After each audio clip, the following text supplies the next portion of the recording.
ദൈവം നിങ്ങളെ അഭിഷേകം ചെയ്തിരിക്കുകയാണ്.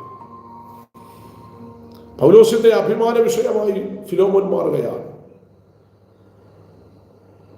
അതെന്തുകൊണ്ടാണ് ഹൃദയത്തെ തണുപ്പിച്ചത്?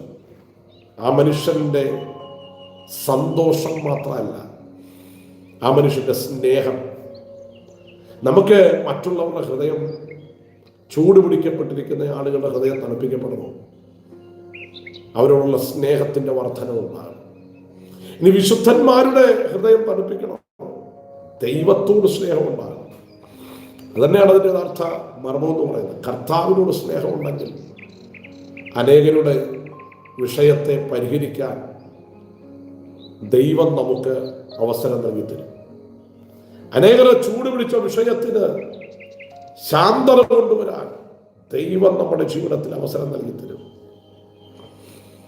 അനേകരുടെ കഠിന ശോധനകൾക്ക് സമാപ്തി വരുത്തുവാൻ ദൈവം നമ്മുടെ ജീവിതത്തിൽ അവസരം നൽകിത്തരും.